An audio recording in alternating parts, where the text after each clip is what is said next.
নমস্কার, শুরু করছি আজকের সংবাদ।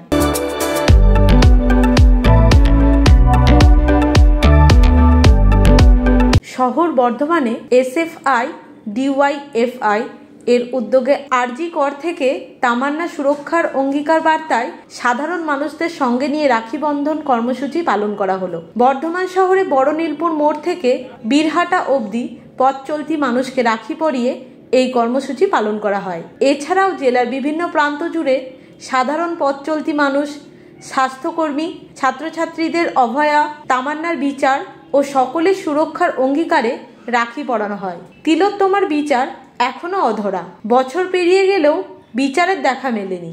এর মধ্যেই রাজ্য জুড়ে ঘটে গেছে সাউথ ক্যালকাটা ল কলেজে ধর্ষণের ঘটনা, তামান্নার নির্মম খুন। তাই জেলার বিভিন্ন প্রান্তে সাধারণ মানুষের মধ্যে আন্দোলনের আঁচ আরও তীব্র করতেই এই কর্মসূচি গ্রহণ।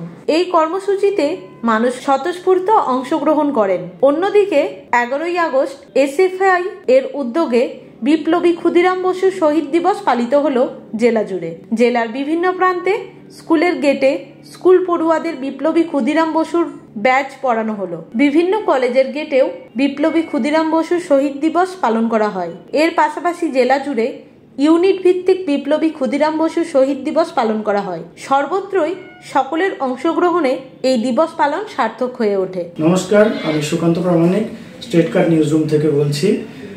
এবার থেকে আমরা একটা নতুন অনুষ্ঠান শুরু করছি আপনাদের জন্য, সঙ্গে ডাক্তারবাবু। অনুষ্ঠানটি আপনারা দেখতে পাবেন প্রত্যেক মঙ্গলবার। তবে সঙ্গে ডাক্তারবাবু থাকলেই হবে না, আপনাদেরকেও থাকতে হবে।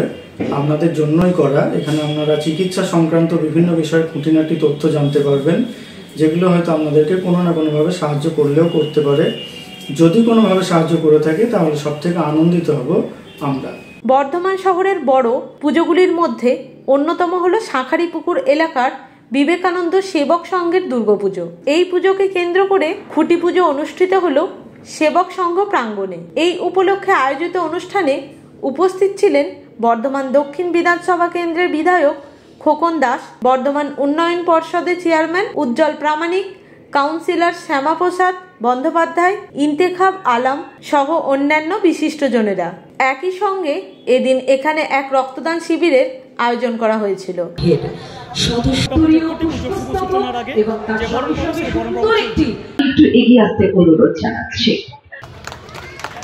বর্ধমান পৌরসভার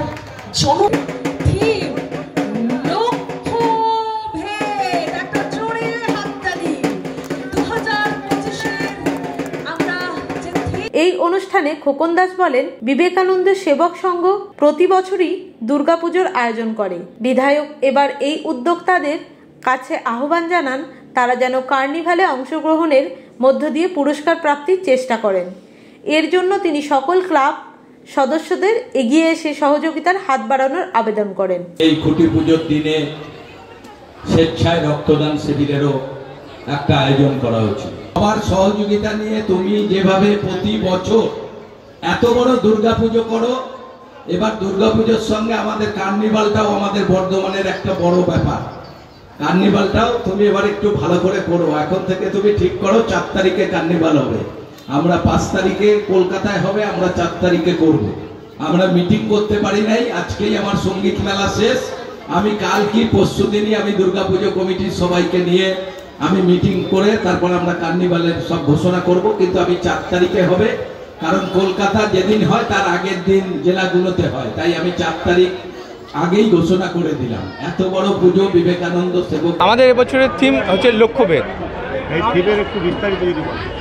লক্ষ্যভেদ বলতে আমরা তো প্রথমেই যদি এটা বলি তো অনেকেই ভাবছে যে হয়তো রামায়ণের কোনো অংশ আমরা তুলে ধরছি, কিন্তু সেরকম কিছু নয়। লক্ষ্যভেদ বলতে আমাদের মানুষের জীবনের, মানে আমরা তো মানুষ, তো মানুষের জীবনে তো একটা সবারই কিছু না কিছু লক্ষ্য থাকে। কারোর ধনী হওয়া, কারোর উচ্চশিক্ষিত হওয়া, কারোর বিভিন্ন ধরনের লক্ষ্য থাকে তাদের জীবনে চলতে গেলে। তো সেই লক্ষ্যগুলোই মানুষ সময়ের সাথে কিভাবে এগিয়ে নিয়ে যায় এবং সেই সময়ের মানে ঘোড়ার ওপর দৌড়ে মানুষ কীভাবে সেই লক্ষ্যগুলোকে পাওয়ার চেষ্টা করে, সেই জিনিসটাই আমরা আজকে আমাদের এবছর আমরা আমাদের পূজা মণ্ডপে তুলে ধরবো। নমস্কার, আমি সুকান্ত প্রামাণিক স্টেট কার্ড নিউজ রুম থেকে বলছি। এবার থেকে আমরা একটা নতুন অনুষ্ঠান শুরু করছি আপনাদের জন্য, সঙ্গে ডাক্তারবাবু। অনুষ্ঠানটি আপনারা দেখতে পাবেন প্রত্যেক মঙ্গলবার। তবে সঙ্গে ডাক্তারবাবু থাকলেই হবে না, আপনাদেরকেও থাকতে হবে, আপনাদের জন্যই করা। এখানে আপনারা চিকিৎসা সংক্রান্ত বিভিন্ন বিষয়ে খুঁটিনাটি তথ্য জানতে পারবেন, যেগুলো হয়তো আপনাদেরকে কোনো না কোনোভাবে সাহায্য করলেও করতে পারে। যদি কোনোভাবে সাহায্য করে থাকে তাহলে সবথেকে আনন্দিত হব আমরা।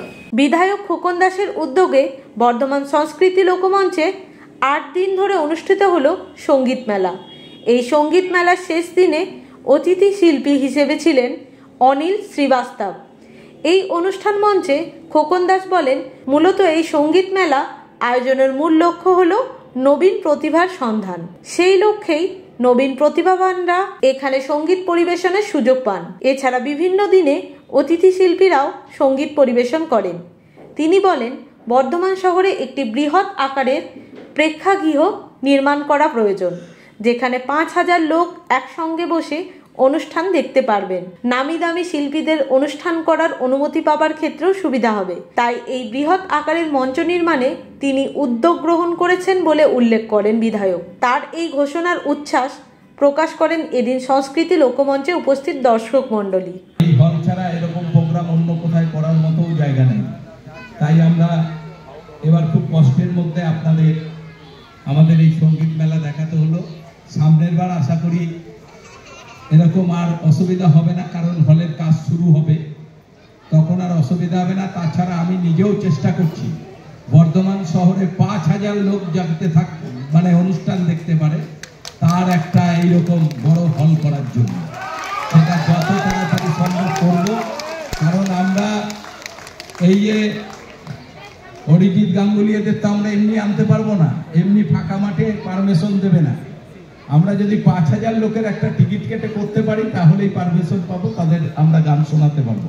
তাছাড়া কোনোভাবেই হবে না। অরিজিৎ সিং তো, আর আমি কাঞ্চন উৎসবে যখন আনবো, যখন ওর বাজার পড়ে যাবে তখন আসবে, তাছাড়া এখন আসবে না। তা সবাইকে ধন্যবাদ, কারণ এর মধ্যে পরই আমাদের বর্তমানে আপনারা জানেন যে আমাদের যে কাটোয়া থেকে জল নিয়ে আমাদের আলমগঞ্জে যে শিবের বাড়িতে সব জল ঢালবে, তার জন্য সারা রাত আমাদের জেগে থাকতে হবে। যতক্ষণ সবাই আসবে তাদের ঠান্ডা পানীয় জল এবং খাবারের ব্যবস্থা আমি প্রতিবারই করি। তার অনুষ্ঠানও শুরু হয়ে গেছে, ওখানে গানও শুরু হয়ে গেছে। তাই আপনাদের সবাইকে আবার আমি ধন্যবাদ জানাই। সামনের বছরের জন্য আপনারা অপেক্ষা করুন। নমস্কার, আমি সুকান্ত প্রামাণিক স্টেট কার্ড নিউজ রুম থেকে বলছি। এবার থেকে আমরা একটা নতুন অনুষ্ঠান শুরু করছি আপনাদের জন্য, সঙ্গে ডাক্তারবাবু। অনুষ্ঠানটি আপনারা দেখতে পাবেন প্রত্যেক মঙ্গলবার। তবে সঙ্গে ডাক্তারবাবু থাকলেই হবে না, আপনাদেরকেও থাকতে হবে, আপনাদের জন্যই করা। এখানে আপনারা চিকিৎসা সংক্রান্ত বিভিন্ন বিষয়ে খুঁটিনাটি তথ্য জানতে পারবেন, যেগুলো হয়তো আপনাদেরকে কোনো না কোনোভাবে সাহায্য করলেও করতে পারে।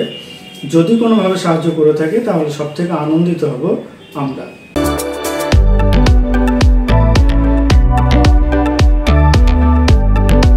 আজকের সংবাদ এই পর্যন্তই। নমস্কার।